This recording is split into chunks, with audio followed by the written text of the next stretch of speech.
Horas, kita bertemu kembali dengan renungan harian Carpe Diem untuk merenungkan firman Tuhan di hari ini Sabtu 10 Juni 2023. Kiranya di hari ini damai sejahtera Allah yang melampaui segala akal memelihara hati dan pikiranmu di dalam Kristus Tuhan kita. Marilah kita memulai perenungan firman Tuhan dengan menyanyikan buku ND nomor 277 bait yang pertama dan yang ketiga.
Firman Tuhan untuk kita renungkan hari ini adalah yang tertulis dalam Roma 12 ayat yang ke-16. Hendaklah kamu sehati sepikir dalam hidupmu bersama. Janganlah kamu memikirkan perkara-perkara yang tinggi, tetapi arahkanlah dirimu kepada perkara-perkara yang sederhana. Janganlah menganggap dirimu pandai.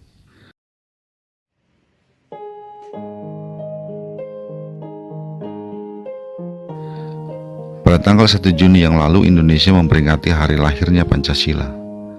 Pancasila adalah kristalisasi nilai-nilai luhur yang menjadi pemersatu bangsa Indonesia. Dengan mewujud nyatakan nilai-nilai luhur Pancasila dalam kehidupan bersama sebagai suatu bangsa, maka NKRI tetap utuh, sekalipun terdiri dari banyak suku bangsa, banyak budaya, banyak agama, banyak tradisi, dan lain sebagainya. Kalau dipikir-pikir, kita harus bersyukur kepada Tuhan punya Pancasila yang mempersatukan bangsa ini. Sebab sangat tidak mudah menjaga kesatuan bangsa yang sangat pluralistik seperti Indonesia. Sedangkan rumah tangga yang hanya terdiri dari 2 orang saja banyak yang pecah. Jadi luar biasa kalau bangsa kita ini bisa tetap menyatu sampai saat ini. Menjaga kesatuan jemaat juga tidak mudah. Oleh karena itu Paulus menasihatkan 2 hal, seperti yang tertulis dalam firman Tuhan yang menjadi dasar renungan kita. Pertama, setiap kita harus sehati sepikir dalam hidup kita bersama sebagai jemaat. Bukan berarti kita semua hanya punya satu pikiran. Yang dimaksud adalah sehati sepikir dalam hal menjalankan kehendak Kristus, Sang Kepala Gereja. Sehati sepikir bahwa dalam hidup kita bersama, kita harus mengutamakan firman Tuhan, bukan kehendak masing-masing. Firman Tuhan harus yang menjadi isi dari hati dan pikiran jemaat, dan bagaimana firman Tuhan itu dapat dihidupkan dalam kehidupan bersama.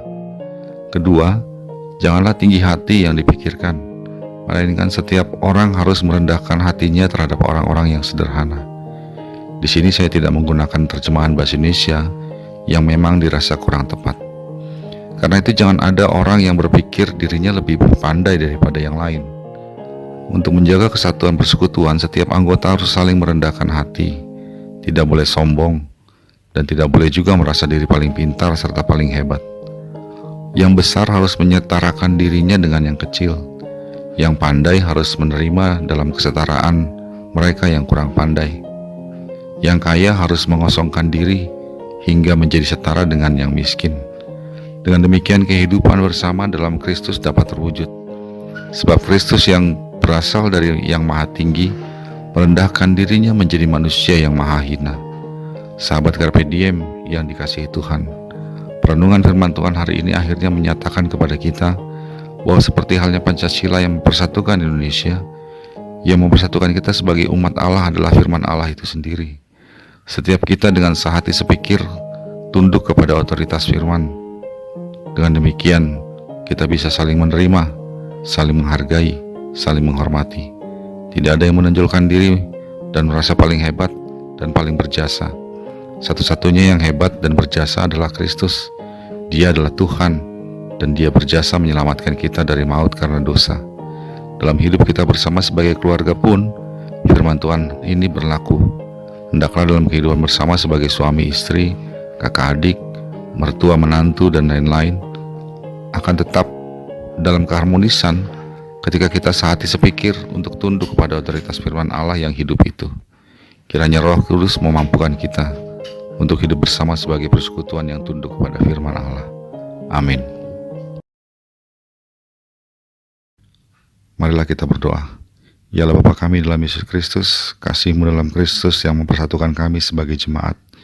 Biarlah Roh Kudus memimpin kami untuk tunduk dan taat kepada firman, serta kami sehati sepikir dalam melaksanakan firman-Mu. Dengan demikian, kami boleh terus terjaga dalam keharmonisan. Dalam Yesus Kristus kami berdoa. Amin. Kasih karunia dari Tuhan kita Yesus Kristus, anugerah dari Allah Bapa kita, dalam persekutuan dengan Roh Kudus menyertai engkau sekalian. Amin.